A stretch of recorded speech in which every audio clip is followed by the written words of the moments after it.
See, I was gonna stop, but for some reason it just seems like something is just compelling me to keep making information and keep giving y'all information so y'all can kind of know what's really going on out here. And somebody asked me a question one time on a video: why did my content change? If people knew back in the days, I used to do content about every single thing. I used to talk about men, women, dynamic, the relationship. But somebody asked why my content changed, and that's a good question, because I just kind of grew as a person, and I kind of see that the world was going to change. So since I knew that the world was going to change, I had to get more legal and start understanding the context of law, because I knew that there were going to be privileges that were taken away from us or rights that were taken away from us. And I wanted to know how to protect those rights. If you remember, I did a video talking about how men need to protect their estate, because everything is about estate. But this video is not about any of that.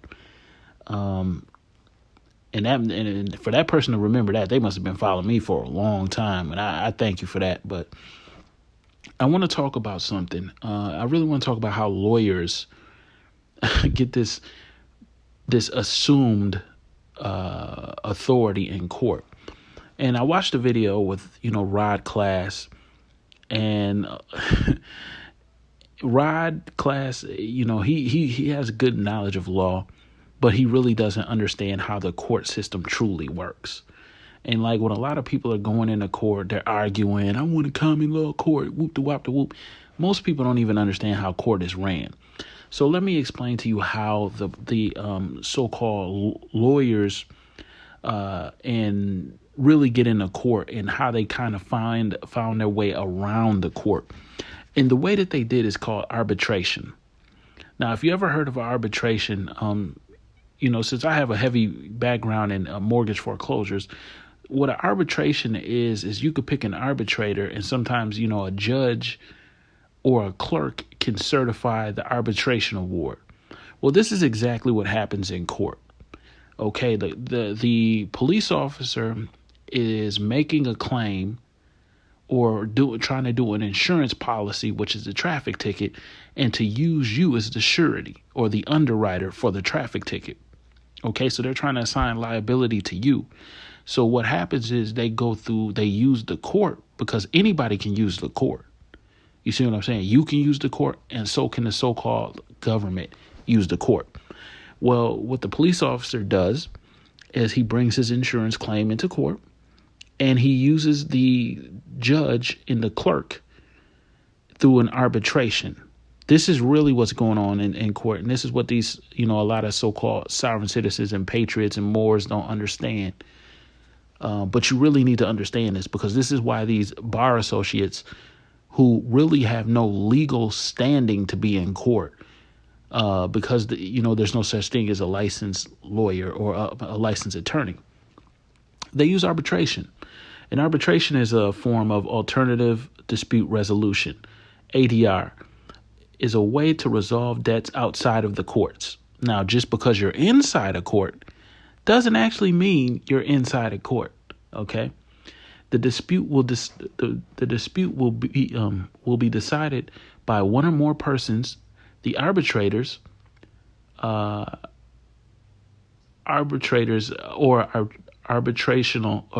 arbitrational tribunal, which renders the arbitration award, which means judgment, or arbitration award, either or. It could be both, or it could be interchangeable. An arbitration award is legally binding on both sides, enforceable in the courts. Arbitration is often used for the resolution of commercial disputes, particularly in the context of international commercial transactions. In certain countries, such as the United States, arbitration is also frequently employed in consumer and employment matters, where arbitration may be mandated by the terms of employment or commercial contracts, and may include a waiver of the right to bring the class action claim. Mandatory consumer and employment arbitration should be distinguished from consensual arbitration, particularly commercial arbitration. Arbitration can be either voluntary or mandatory. Although mandatory, arbitration can come from a statute or from a contract that one party imposes on another. So when you have to understand that a non-binding and a binding arbitration account, you'll understand what's going on in the courts, because since 1789, under the Judiciary Act, these judges who are enacting statutes are basically administrative officers. So really what they're doing is acting as an administrative or arbitrator. And usually if you go through arbitrations, they're usually ex-judges. So if you've ever done that through a mortgage or a car loan or any type of dispute, usually most likely the arbitrator is going to be an ex-judge or some high-level lawyer. Now, let me explain something to you. This is why people lose in court, because they really don't understand that. So let's understand what an alternative dispute resolution is. Alternative dispute resolution, ADR, or an external dispute resolution, EDR, typically denotes a wide range of dispute processes and techniques that act as means for disagreeing parties to come to an agreement short of litigation. Well, if you go into court, you understand, I think it's 93% of people plead out. So only 7% of people actually go to trial. So most trials or most traffic ticket court cases or most court cases are really arbitrations. This is why people go into the Article 1 courts, which are nothing more than tax courts, and there are United States courts. Go down to some of your state, your county courts, and go ask for, like, if you ever had a traffic ticket, go ask for them to print out the paperwork for the traffic ticket and look at the receipt. In Milwaukee County, it'll have unitedstates.gov or us.gov on the receipt. Well, I thought this was a state court. No, it is not. It is a federal court. So what they do is they use the court and they create securities, bonds, and then they sell them off on the secondary market. But they get you to underwrite all of this stuff. And then what happens is you don't pay the taxes on it, because there was somebody in my comment section talking about common law and following Carl Lentz. I have nothing against Carl Lentz, but Carl Lentz, the reality is, because most so-called sovereign citizens, patriots, all this, they don't understand law. You have to understand what's going on around you. That's why when people ask me, just do videos on discharging debt or just go over tax forms. Okay, I'm not a tax professional.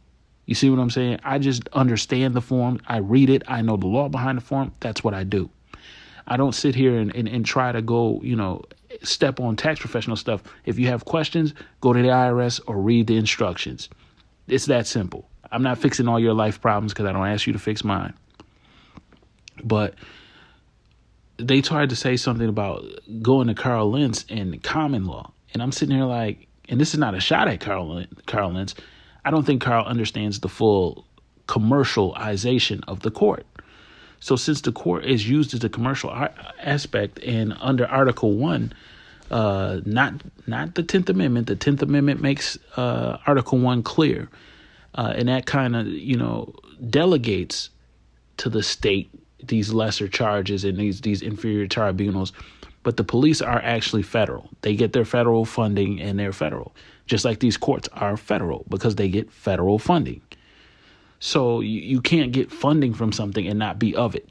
You see what I'm saying? So a lot of people don't know that. They don't know that these courts are really federal courts. They'll drag you in an Article 1 court, which is usually the lowest tier court. And, if you don't know anything about court, they'll see if they can extort you down there. And then from there, if you know the law, you're not going to stay in that court long and you're going to get out of there.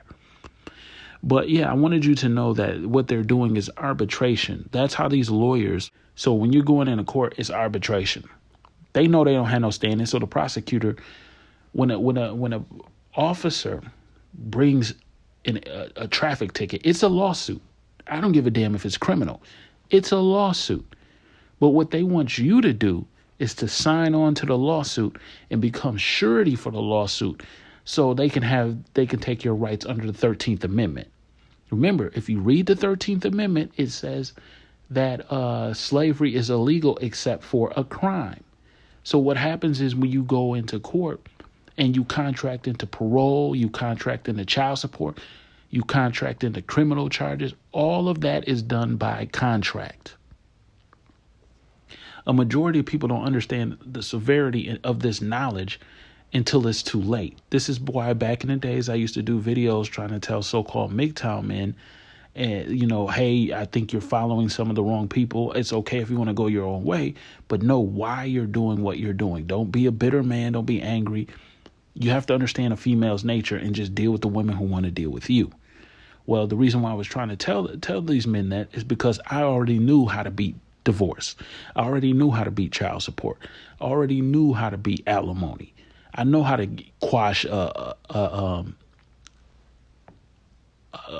wedding license or a marriage license. You see what I'm saying? But a majority of men don't. So they walk into court, they get fleeced out of their money and say the woman did it. Well, it's really your ignorance. As a man, if you understand the universe is all and all the mind is all, then you understand man. There's only two genders. There's a man and there's a womb man. Okay, this should be common sense. The man is the mind.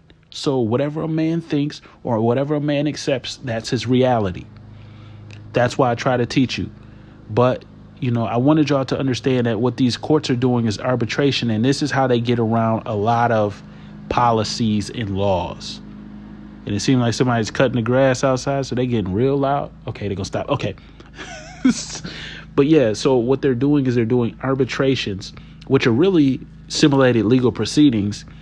And you need to know this, because if you ever get drugged into court by a woman or somebody sues you or you're about to lose your house or your car, you have to understand this is how these barflies get into court, because they can't represent anybody pursuant to Rule 601, which is the dead man statutes. They're incompetent to testify, and they shouldn't even be able to be in these courts.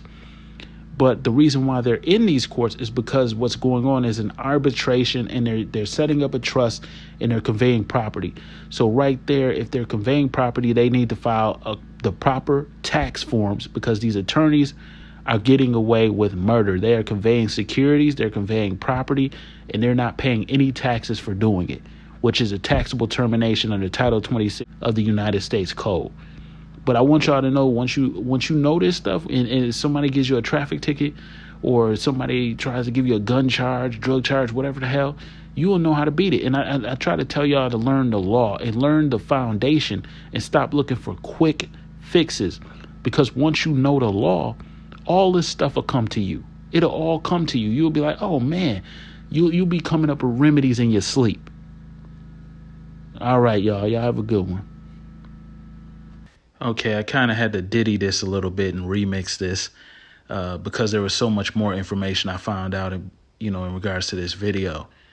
And sometimes if you see me put up videos and take down videos, it might be because I updated the information, or I'm thinking about updating the information in the future. And sometimes I just put out too much information. But when it comes to this is about maritime arbitration. Okay, so this tells you a little bit more about this. So maritime arbitration has been a practice method of dispute resolution since remote times, particularly in ancient Greece during the Middle Ages. Application of Lex Maritimia among the seaborne traders resulted in a wide use of arbitration, as demonstrated by the provisions contained in the statutes of some of the Italian communes. In the following centuries, arbitration remained quite popular until its definitive achievement in parallel with the rise of the international uniform law. Maritime arbitration belongs to the genus of international commercial arbitration, but differs from the general model for a number of reasons, which make somehow special for the sources of law. So this is why when you go into court, you don't make a general appearance. Because what happens is you submit to the jurisdiction that they're playing you under, and you don't really know what they're playing, what jurisdiction they're playing under.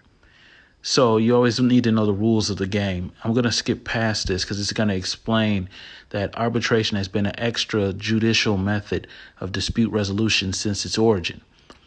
It is probable that in the beginning some form of sacredness was attached to it. Hence, the arbitrator, initially the sovereign, acted as a representative of the gods on the earth. Now, when you go into court, doesn't the judge try to act like he has some type of divine rulership? Of course he does. Let's see. The most ancient evidence of the use of arbitration as a procedure for settling disputes dates back as far as the second millennium BC and has been found in Egypt and Mesopotamia, where archaeological excavations have uncovered ancient records, some of which document court as well as arbitration procedures. However, the prime known example of an arbitration in maritime matters shall be located in ancient Athens. So y'all sitting here thinking that, English law and all this stuff and common law is ancient. That's why I told you a lot of people on this channel, like on YouTube and stuff, really don't understand law and history. And as reported, let's see. So let's get back to it. Similarly, historians believe that also in ancient Rome, since the origins, it had to be common for private people to entrust arbitrators with the power to decide judicial questions. There is a lack of data to support this conviction, possibly due to the fact that the characteristics of concreteness of the disputes referred to the arbitration did not draw the attention of Roman jurists, who instead directed their consideration principally to litigation. See? When you're going into court, they always want you to argue. They want you to litigate. So if you understand the dollar, there are two seals on the dollar. One is Egyptian, which is the pyramid, or one is the pyramid, and the other is the Aquila, which is Rome. So if you understand Rome and you understand like world history, you'll be able to free yourself. During the Middle Ages, the recourse to the maritime arbitration derived mainly from the application among merchants of lex maritimia, which has been defined as esse communi, part of lex mercatoria, and comprised of the maritime customs, codes, conventions, and practice from the earliest times, which have no international boundaries and exist in any particular jurisdiction unless limited or excluded by a particular statute. Any dispute arisen between the members of guilds was quickly settled, secundum legum martium, according to custom, equity, and international regulations by mercantile courts or by arbitrators. Arbitrators were peers. In the other words, merchants of the same city or state, generally chosen because of their knowledge of the local rules and customs. See, now is it starting to make sense to you? When you're going in court, you're going into an arbitration. Now, what happens is most people don't know the rules of court, so everybody wants a remedy, but they don't want to put in the time that it takes to learn how to navigate through the rules of court. Most of your rules of court and most of your stuff, like if you have a question about pleadings, forms, all of that stuff, it's easy to find it. Now you got the Library of Alexander at the tip of your fingers. So if you're dealing with child support, you're dealing with all of these things, you're dealing with going to jail, you're dealing with debt, you're dealing with foreclosures, you know your remedy. And back in the day, I remember Eon, if you know who Eon is, he used to have a channel talking about arbitration. I didn't even care about the arbitration. I was like, yeah, whatever. Arbitration, yeah, whatever. Because I kind of knew what it was because I already dealt, I have a foreclosure background, so I already knew what it was.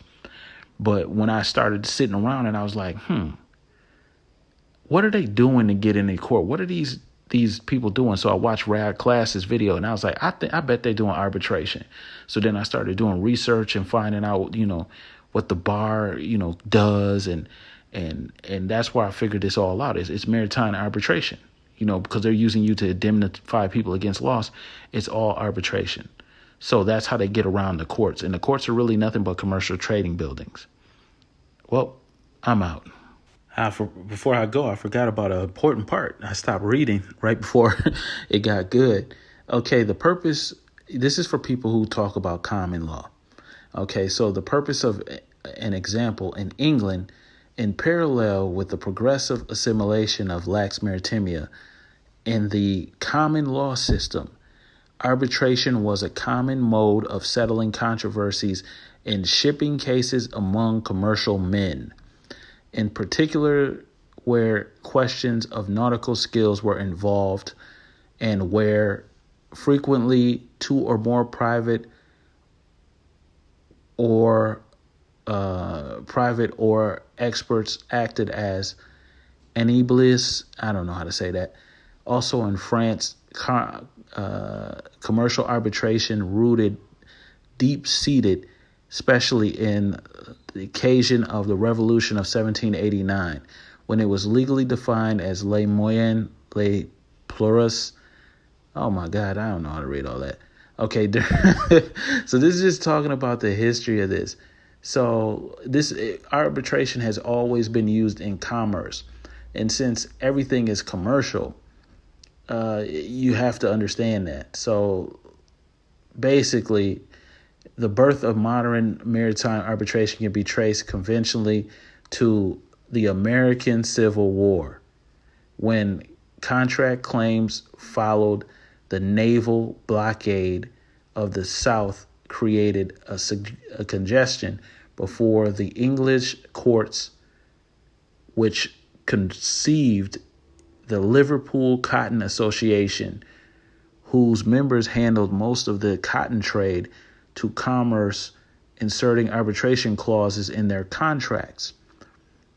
The affirmation or arbitration in Liverpool led shortly adopted in London and progressively to its worldwide expansion. See, this was already existed before common law. You see what I'm saying? So now you know that. Now you got your remedy. Now I'm finally out. See, I was going to stop, but for some reason, it just seems like something is just compelling me to keep making information and keep giving y'all information so y'all can kind of know what's really going on out here.